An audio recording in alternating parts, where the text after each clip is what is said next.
Okay, hello there. So this time I'm going to be talking about the radial nerve lesion. Okay, so first up, I think I kind of want to change up everything, right, with all the video. With this time, I'm gonna start with what are we gonna ask a client, right? You know, when a client comes to us and asks, or seek for help for therapy, for any massage therapy or physiotherapy, we have to know where's the. Okay, so we have to ask them, where is the lesion? Is it permanent? Is it partial? And is it, because we have to communicate with their doctor, with their physician, and also their neurologist, right? So with regards to that, we're going to have to know, because with radial nerve lesion, most of the sensory, most of the motor, and the autonomic nervous, even the autonomic is affected. So keep that in mind, okay? So I'm gonna go through my notes here, as usual. Like I said, I'm just referring it to a rat ray.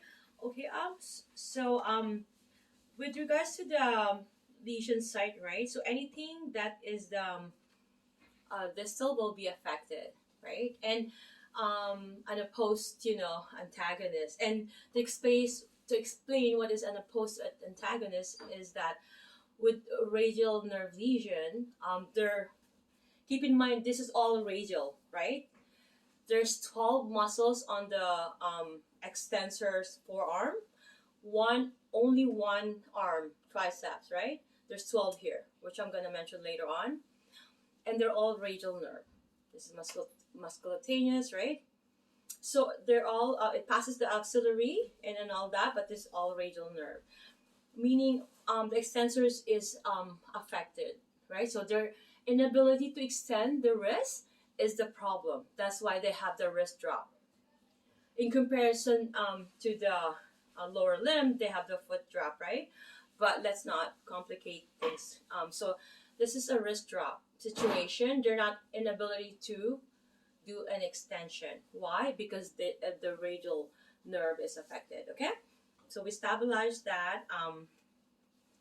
So we have to also keep in mind that because of the autonomic dysfunction, edema, and all that could occur, and we're gonna have to make sure that elevation is important. We're not gonna traction anything that's not to be traction, and the way we position our hand, because keep in mind it's an ulnar nerve it's a radial nerve lesion. I just did the ulnar nerve lesion, that's why. It's a radial nerve lesion, or it's a lesion itself. We need to be careful, okay? So we're gonna have to know, what's not to be done during the acute stage, and the main thing is we're gonna have to, if it's in a splint position, right? And we're gonna have to do the nerve flossing. That's really important for the treatment. If a client is coming for massage therapy treatment or any sort of therapy, the main thing for this type of client will be nerve flossing and making sure that we're going to reduce their NSS firing, because we need to make sure that they're in relaxed mode, because anything could trigger. Okay, so even when we prescribe the remedial exercises or a program for them for home care, we need to be conscientious, okay? So now I'm going to be talking about where the radial nerve travel, okay? So keeping in mind too, we can do all those, like the body integration, all the 2-point discrimination tests that I mentioned. I did a video on that, like the gel testing. So we can do all that to do on top of our regular range of motion testing, sensory testing, DTR, and all that reflex testing, okay? So the radial nerve is a continuation of the posterior cord, C5 to T1, okay, of the brachial plexus. So from the posterior axillary wall between the long and medial heads of the triceps, the nerve continues to the spallar groove of the humerus. Deep to the lateral head of triceps, it winds around the humerus to the lateral side, where it travels to the anterior arm. Maya, I use vinegar, natural, for my cleaning. I don't really like chemical. I never use chemical. Just for today, please. I know, but the smell. Okay, go. I'll put that. It's my birthday today, so I have a lot of help. That's okay, but oh gosh, that's not good for you. I'm thinking of you, not really me. Next time I won't do it then. No, It's too late now. Yeah, use vinegar, baby, with water. Okay. So the radial nerve is relatively superficial at this point before it travels between the brachialis and brachioradialis. Okay. So passing the extensor carpi radialis longus and extensor carpi radialis brevis. Okay, so keep that in mind. And I'm gonna have to mention the causes. Then after that is the muscle. Hopefully I can remember here. If not, I'm gonna focus on the causes and then the manifestation. So if there's any fracture, primarily at the spiral radial groove, the radial nerve is followed to some degree in 70% of humerus fracture. Okay, and it's at the supracondylar and upper 1/3 of the radius. So keep those landmarks. Okay, dislocation of the head of the radius, humeroradial and radioulnar joints are common. It's a cause of radial nerve lesion, plus surgical complications due to unrelieved pressure on the lateral arm from poor positioning due to the surgery. Okay, so after surgery, they put themselves in a position that's giving a relief temporarily, but it's causing more to have more damage on the other side, which is because doing the extensors here, they have a surgery on their flexor, right, and it's compensating, so it's more so creating a radial nerve lesion. Compression primarily at the axilla from crutch use. So if they're using a lot of the crutches, let's say they have a dislocation, right? That could cause because it's compressing on the axillary nerve. And a condition known as Saturday night palsy occurs when the arm is draped over the back of a chair or table edge, or when the arm is fully abducted and supported the head against a hard surface. So as with the undisturbed sleep resulting from drug use, alcohol intoxication, or extreme fatigue. So the person lies down, so much fatigue like me, falls down, and then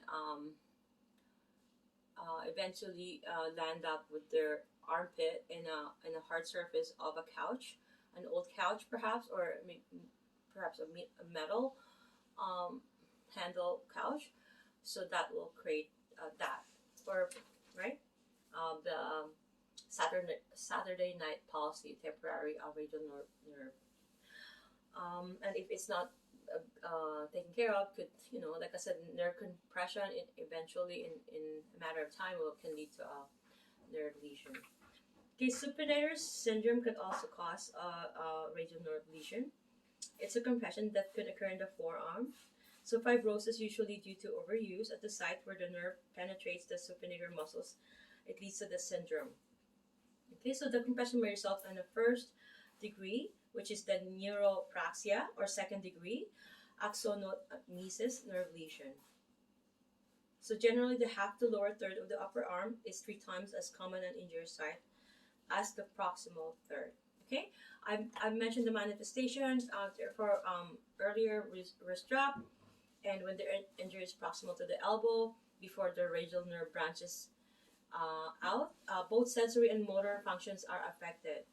But when the injury is distal to the elbow, often one branch is affected, either impairment or either a motor impairment or a sensory impairment. Okay, so hopefully we established that, we distinguished that. Okay, so muscle wasting is possible depending on the lesion site. Oh my god, that's so strong. That's too much spraying, baby. I'm so sensitive. Open the window. The tricep and lateral supra, and I don't want to stop. Hold on. It's so strong. Okay, so muscle will also be wasted at the dorsum of the forearm and between the radius and ulna. So the tricep and lateral supracondylar areas over brachioradialis and extensor carpi ornalis may be wasted. So there may be swelling on Oh, I said that earlier. See, I lost my and I'm just referring it to the notes, right? And then I'm just reiterating what I know. I'm sorry about this. So anesthesia occurs at the web between the thumb and second digit. Okay, anesthesia here. Altered sensation is experienced at the posterior arm, forearm, and hand, specifically in the thumb, index, middle, and one half of the ring finger. So those are the affected. Okay, so everything else here is affected. So I don't think I'm going to mention anything to differentiate. Like everything, all the extensor plus the triceps. Okay, which is the shoulder. So everything, if the lesion occur here, everything is going to be affected down. But if it occur here, some sensory, some motor could be affected in the hands. Okay, so those are differentiating factors. I will be doing a physiology or anatomy of another video and an extension of these, but for now, hopefully it could be of help. The next one will be the median nerve lesion.